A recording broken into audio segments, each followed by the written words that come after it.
Hey everyone, Josh here from the Fleet Success Show. I wanted to just take a second and make sure you know about the first of its kind Fleet Success Summit.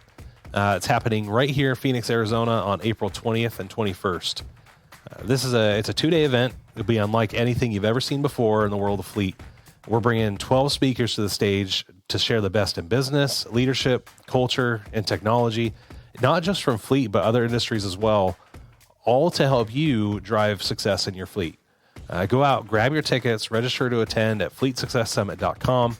And if you enter the code podcast at checkout, you'll get a 15% discount. We really hope to see you there. This is going to be an amazing 2 days. Go sign up now, fleetsuccesssummit.com. Welcome to the Fleet Success Show, a podcast dedicated to talking about the fundamentals, standards, and best practices that empower today's fleets to achieve fleet success. Let's get into the show. All right, welcome back for another episode of the Fleet Success Show. I'm your host, Josh Turley, and joining me today, Jeff Jenkins. Hey, it's the travel. It is. It's finally getting to me, I think. Yeah, I mean, a fun 6 days in Columbus, Ohio. Hey, Columbus was nice, though. I really did enjoy Columbus. It's a fun little city. It has like a little bit of everything from everywhere. That is true, although I could have done without the first couple days when it was cold. I mean, I didn't leave Arizona in the 80-degree weather to go to 30-degree weather. I would agree. But something I learned about the Midwest through this spring is that Midwest is just, they don't understand what season it is. Because when we were in Indianapolis, the same thing happened. It started off at 70, and then the next day it was 30, and then it was back up to 70. It's like, well, is this spring or is this winter? It's like, couldn't quite figure it out. It makes it hard for wardrobe planning. Yes, it does. I had to bring my heavy jacket and my light jacket. I ain't got room for that in my suitcase. Come on now. Oh, carry-ons, right? Yeah. Especially when in Arizona, it's just like, it's either spring, summer, summer, summer, and maybe a little bit of fall. So basically you're saying shorts, or shorts. Yeah, pretty much. Yeah, you could get away with shorts every day. Yeah. Maybe a couple of days you have to throw on the jeans just in case. That's just for a wedding. But yeah. No, it definitely gave me some appreciation for what you guys go back through over there. 40-degree swings in one day is just nuts. Yeah. We'll see 20 degrees when it rains, but that's it. And then it's right back to where it came from. Yeah, but typically we're already starting so hot that our 20-degree swing isn't so bad. It's beautiful. Right? Yeah. Like we appreciate that. So today, Steve is out today, attended some family matters, but we will get him back here on the podcast soon. I can't wait to have him back on. This week we just finished up with NAFA as we were talking about being over at Columbus for the INE 2022. It was interesting as they were trying to get back on their cadence, right? They had to shift from a spring show to an October show last year. Yep. October, November, something like that, when they were in Pittsburgh. And so they were doing this, only about 7 or 8 months after their last show, which is, it's a bit of a tight turnaround. They did a good job, though. I thought it was set up very well. Considering. Yep. It could have gone really bad, but they, you wouldn't have known that it was such a short turnaround. Yep, I agree. I felt like this one was a little bit better attended than the one in Pittsburgh. Yes, I would agree with that. And it definitely felt like, it was kind of things were getting back to normal. I remember in Pittsburgh, like it was very much, every day you had to walk in and do that little Axle pass app. And this time it was a little bit more, hey, you got through it once and you're good to go for the rest of the week. So things definitely felt like they were more opened and kind of getting back to the new normal, whatever we're calling this thing. Yeah. Well, and it was great too, because there were more people there. They had activities, which they didn't really have last time. They had one activity. More of the downtown restaurants were open. Yeah, which was great. Whereas when we were in Pittsburgh, it was like, the downtown scene was totally shut down. And that was actually a lot of fun, being able to walk up and down the street. And like, it was nice weather. It wasn't too cold other than when it was raining. Yep. But, it was interesting as we were going through, I like to attend the sessions. We went out, we had the DOT session on the first day, which I thought was well attended. Even though you did put me to sleep, like I said in last week's episode, but the rest of the show really, I thought went well. I got a lot of good feedback on the sessions I hosted, which I tell you what, like I enjoy doing that more than anything in the world, is getting up there on stage and talking to people. And you can actually see that too, how much you enjoy it, yeah. which is great, because you can always tell when someone's nervous or they don't want to be up there, but you thrive and your energy comes through. And I only attended one of your 2 sessions, but it was fantastic. And I was looking around as you were talking, and people were very engaged, which was nice. What I liked about your session as well is you made it a point to get the audience engaged, to ask questions, right, as you were going along. Some of the other sessions that I attended, Struggled with that a little bit. a lot of it, Yeah. it was just them talking. Yeah. And you could definitely see where, and it's not like I've gone through and had any formal education on that. It's more of a natural thing. But some coaching, like this is something that I would work with if I was having some of my people go out and present. Some coaching to help them become more natural presenters. Right. Would definitely help, I think. But in the most part, I thought that they did a good job. I mean, these are fleet managers. We're not, professional presenters or speakers. We had some of those, the keynotes. I thought some of the keynotes were entertaining. OPP was fun. I'll always remember that from the keynote. You down with OPP? I don't know the rest of that song. Yeah, you know me. It's naughty by nature. So then I thought one of the things that was interesting is all the classes I went to one that was on employee retention, and how to recruit technicians for this new age. And the title of the class was like, from carriage to computers, basically as technology has evolved, how are our recruiting processes evolving. And I went in there expecting that to be the topic. And I think you saw the same thing as like, no matter what the topic was supposed to be, somehow we always found our way back to electrification.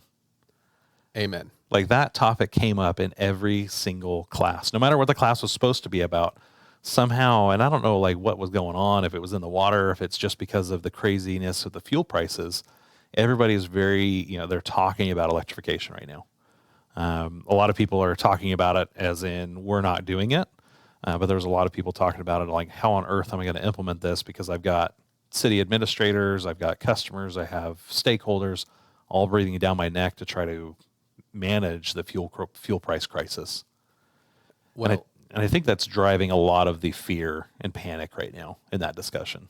it is. And anytime fuel prices spike, though, we go back to the same conversation. Yep. What's going to happen is fuel prices will eventually start to go down again. And then once again, people will stop talking about it as But much. the economics change, right? And that's, I think what happens is the economics change and people start reacting to the new economic situation.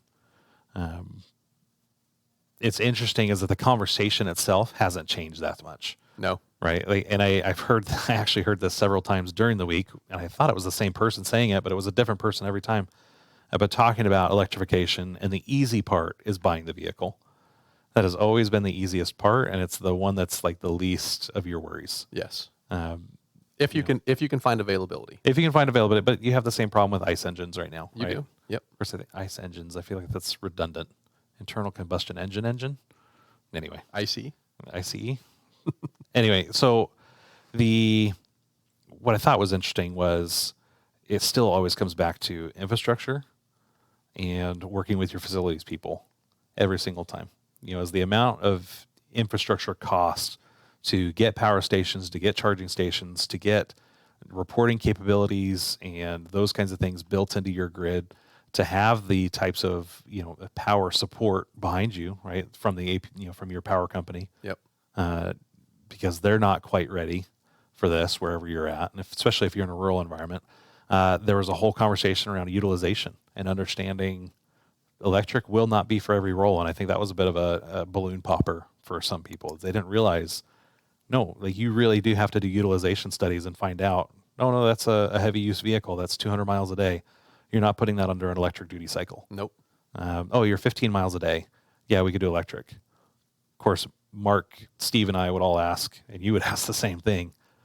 Why do we have this car if it's only 15 miles a day? Yeah.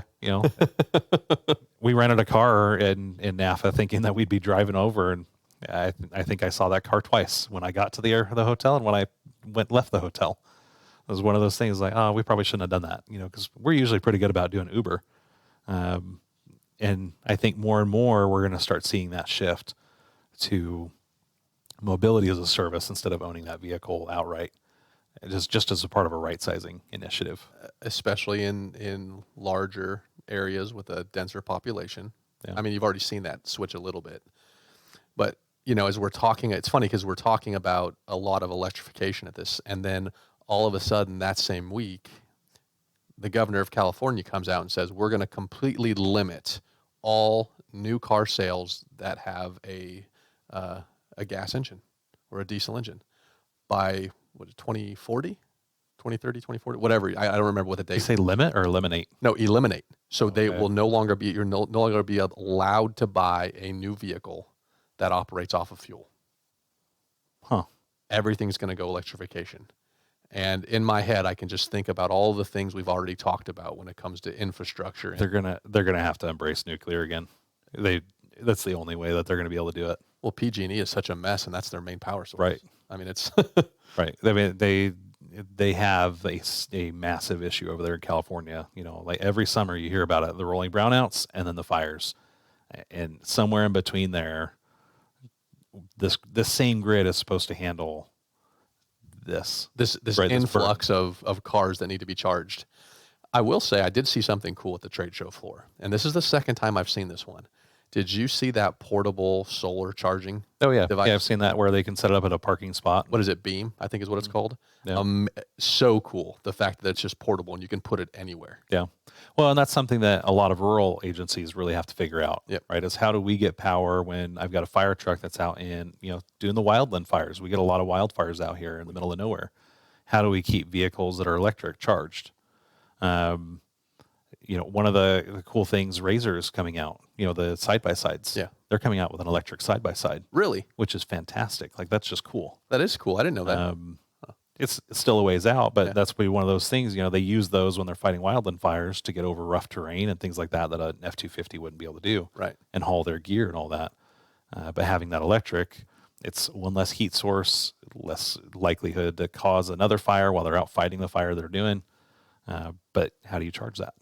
You've got to have something that can run, and having a portable solar electric vehicle charger is kind of a cool deal. Yeah, I agree. So, and it was fairly large too. Like that array, I mean, it's got to be big just to power a vehicle. I mean, how many solar panels do you need? Right? To power a house, I know like up in I've got one where it's 4 or 5 arrays, 4 or 5 panels each, just to do a 3 kilowatt hour house. Yeah. So, and that's without AC. But it definitely was interesting that no matter what the topic was, it could have been about right sizing, it could have been about recruitment, it could have been about whatever. Electrification came up every single time. It'll be interesting to see if that trend holds. We're going to GFX here in a few weeks to see if that trend holds through the summer when fuel prices hopefully come back down. After the summer demand hits, that we'll see kind of what happens in the industry. Is electrification, is this its moment? Will it be here to stay, like at the top of our minds forever? Or is it going to slip back like it has in the past?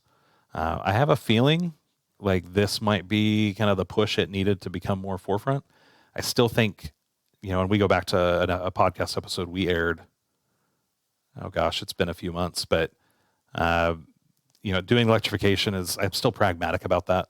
I like the technology in the right cases and for the right reasons. I think being mandated to go fully electric that's not really my cup of tea. Seeing this shift though, hopefully you're seeing more of the demand side, which is the side I like to see, is that pull, the demand side, the market working to pull electrification along rather than, it being forced. Yeah. Like we're seeing in California.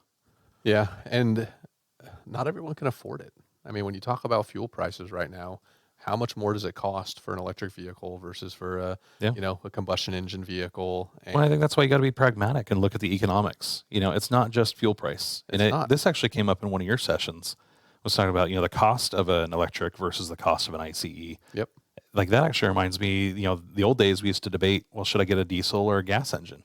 And it was the same thing. Well, there's a $10,000 premium on that diesel, but you'd get 10 miles more to the gallon. And so it just comes back down to economics again. No matter what the carbon footprint was of the thing, like it always comes back to, do you have money to do that thing? And do you have the resources to do it? Well, and you had another session too that talked about, training your technicians to work on electric vehicles. And I thought that was an interesting insight I hadn't heard before. Well, it was, and that wasn't even what the topic of the class was. It just kind of went that way. This is the theme. Yeah. This is the unofficial NAFA theme. Shifting gears. It was shifting topics. It was, and listen, here's the deal, especially with electric vehicles right now, is most of them, especially if you look at Tesla, who's the number one player out there in the market, Right. They don't want people working on their vehicles. They want to do it themselves. Right. Keep it under warranty. So while we talk about, are we going to have to train technicians on, working on electric vehicles? Yes, at some point, but that's probably not going to happen for a while. Right. Because you want that warranty on them still, especially when it comes to first, second, third generation vehicles where you're going to have problems. So I don't think it's as big of a deal right now to talk about training technicians. That's probably much further down the road. And it's down the road when you actually have a full fleet of them. If all you're implementing is 1 or 2 electric vehicles, why on earth would you ever invest into? Right. If that's it, like if your percentage is 1 or 2% of your fleet is electric, you might be spending a ton of money for 1 or 2% of your fleet. Even if they're all electric, right, and your entire fleet is that way, depending on your life cycles, if you're running a 3-year life cycle, like I've seen some fleets do, where it's basically lease and turn it back in. Again, why would you ever need to train a technician on the electrical system? Train them on the easy stuff, but the hard stuff, just keep it under warranty and send it to the dealer. Yep. They, however, if you're going to keep it, they're going to need it, right? But if you're going to keep vehicles longer than that period, if you're going to go into that 5-7 year, then you probably will need technicians that are certified, that have been trained, because there was a whole world that got brought up about, they're going to need the proper PPE, they're going to need electrification training, and they're going to have to become electricians, and understanding high voltage systems and what not to touch and when not to cross those 2 wires. Like we've seen linemen and, electricians out in the field who are trained zap themselves, and if you do the wrong thing, it'll be fatal. Yeah. We've had, like one of our employees, their son was an electrician, working on with some high voltage stuff and crossed the wrong wire. And he was 20s, 22 when he died. And so now this is another hazard that we're bringing into the workplace. They're going to need training in order on how to deal with it, or at least what not to touch when they're doing the little stuff. Well, and that's the thing with electric. It's not like you're dropping an engine on you or undoing a bolt or something. You're really just touching a live wire. Right.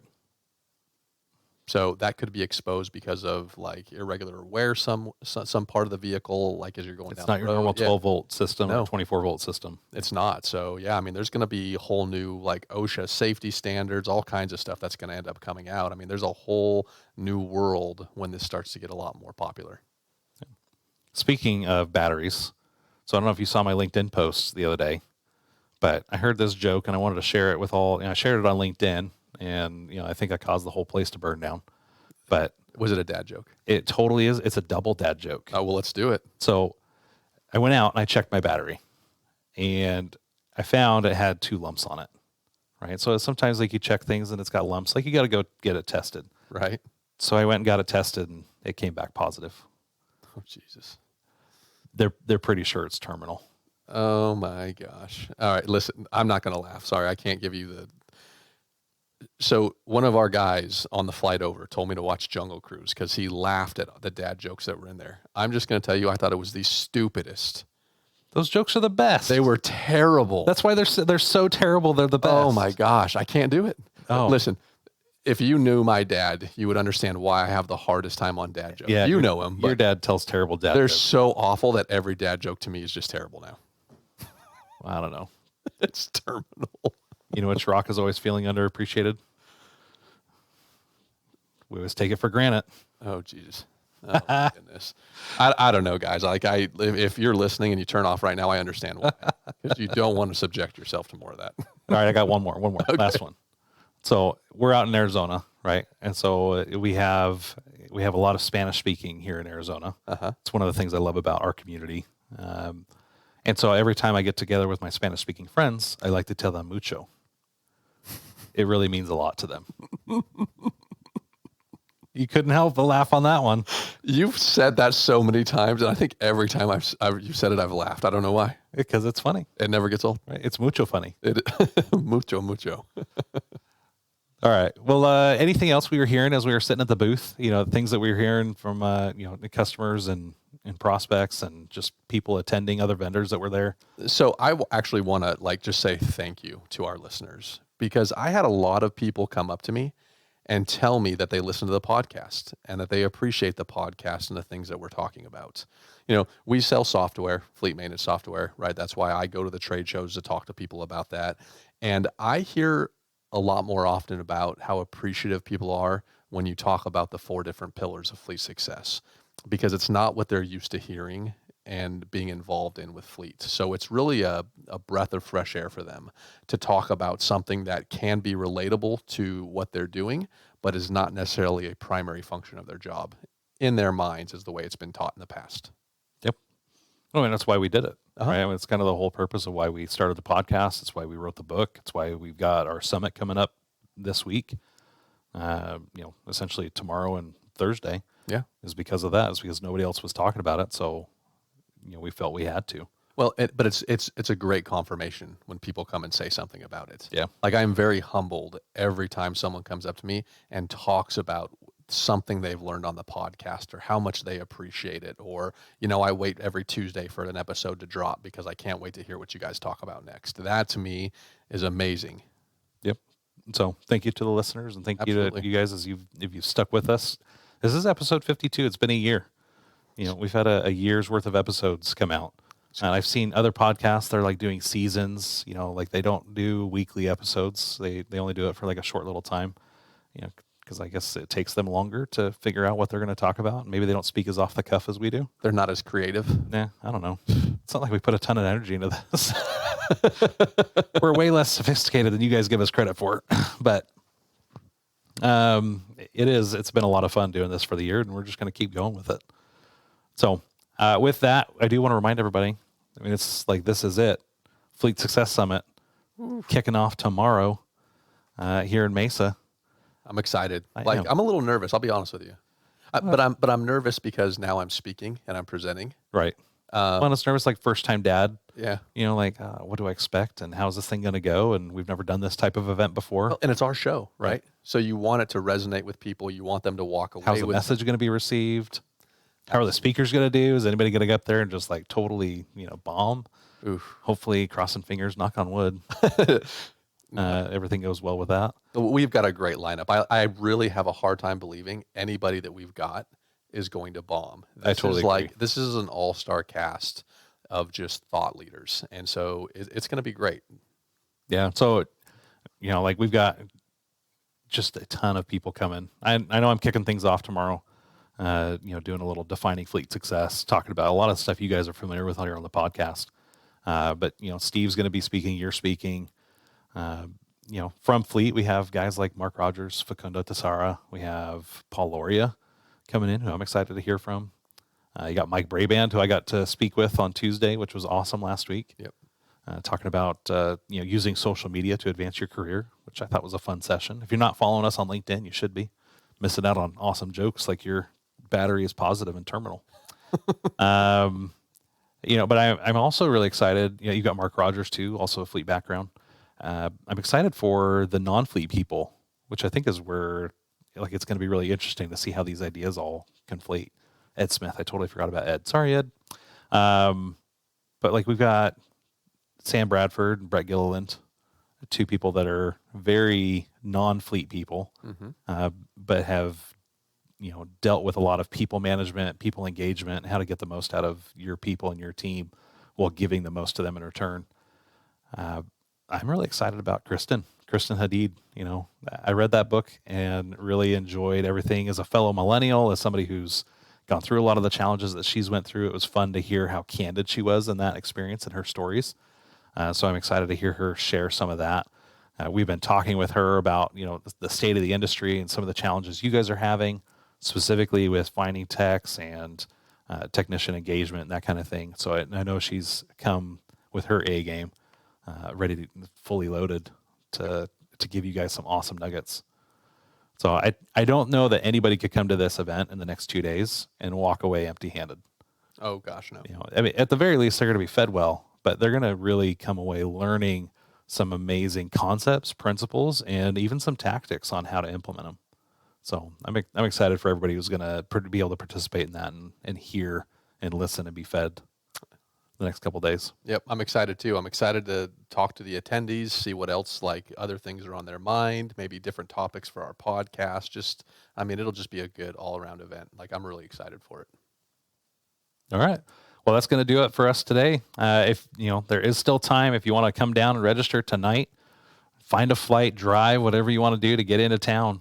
You can go use the code podcast on our website, fleetsuccesssummit.com. If you want to do a last-minute registration, we'd love to see you. Even if you're in the area and can only drop in for a couple of speakers here and there, swing on by. We're going to be over there at the Mesa Sheridan, just next to the Cubs spring training facility. So until next time. Be there or be square. Peace. Thanks for joining us on this episode of the Fleet Success Show. If you liked our show, we'd appreciate your 5-star review. Be sure to subscribe anywhere you listen to podcasts and come hang out with us anywhere on social media at Fleet Success. See you next time.